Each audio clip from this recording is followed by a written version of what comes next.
PDA समाचार।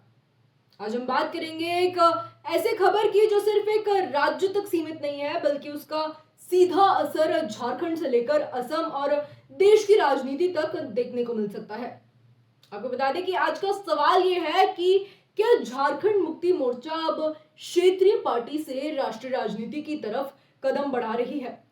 दरअसल पहली बार ऐसा हुआ है जब हेमंत सोरेन के नेतृत्व में झारखंड मुक्ति मोर्चा यानी जेएमएम इतनी बड़ी ताकत के साथ असम चुनाव में उतर रही है। आपको बता दें कि 28 मार्च यानी आज से झामुमो का प्रचार अभियान शुरू हो चुका है और 21 सीटों पर उम्मीदवार उतारे गए थे, लेकिन स्क्रूटनी के बाद अब 18 उम्मीदवार मैदान में हैं और अब सबसे बड़ी बात यह है कि इस पूरे अभियान की शुरुआत जो हो रही है ये असम के कोकराझार डिस्ट्रिक्ट के गोसाईगांव विधानसभा सीट से हो रही है। आपको बता दें कि यहाँ कल यानी 29 मार्च को दोपहर करीबन 2:30 बजे मुख्यमंत्री हेमंत सोरेन की पहली बड़ी जनसभा होने वाली है। लेकिन सबसे बड़ा सवाल यह है कि गोसाईगांव ही क्यों? आपको बता दूं कि इसके पीछे एक पूरा गणित है। इस सीट पर करीबन 30% आदिवासी वोटर है और 22 से 25% मुस्लिम वोटर है, जबकि ये सीट एक जनरल कैटेगरी में आती है। यानी अगर आदिवासी मुस्लिम वोट एकजुट हो जाते हैं तो मुकाबला पूरी तरह बदल सकता है।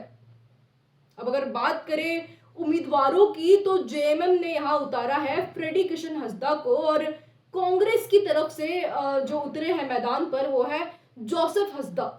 और एनडीए की बात करें तो यहाँ पर एनडीए की तरफ से यूनाइटेड पीपल्स पार्टी लिबरल के उम्मीदवार यानी मुकाबले में उतरे हैं। यानी ये जो मुकाबला है ये सीधा नहीं है, ये एक ट्रायंगुलर फाइट है।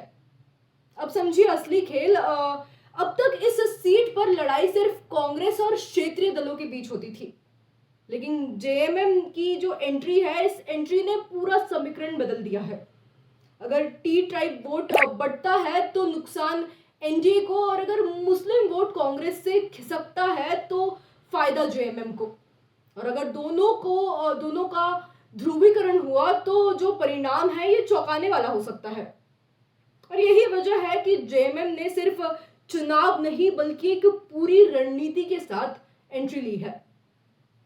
21 स्टार प्रचारक, 10 दिन का कैंपेन प्लान, हेलीकॉप्टर से रैलियां और पूरा फोकस टी ट्राइब बेल्ट पर। दरअसल असम में करीबन 40 से 45 लाख टी ट्राइब आबादी है और आपको बता दें कि जेएमएम उसी वोट बैंक को टारगेट कर रही है।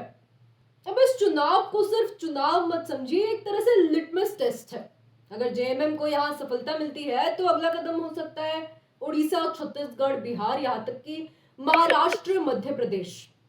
और सबसे बड़ा सवाल यह है कि जब झारखंड में जेएमएम और कांग्रेस साथ में है तो असम में आमने सामने क्यों?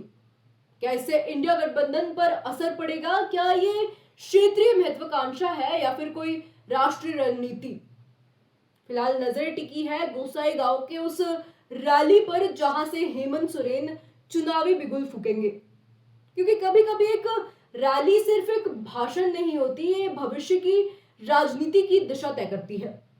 फिलहाल के लिए इतना ही, लेकिन हम इस चुनाव के हर पहलू को आपके सामने आपको गहराई से समझाते रहेंगे। तब तक के लिए बने रहिए माय पीडीए समाचार पर। मैं हूं अनुष्का मंडल। धन्यवाद।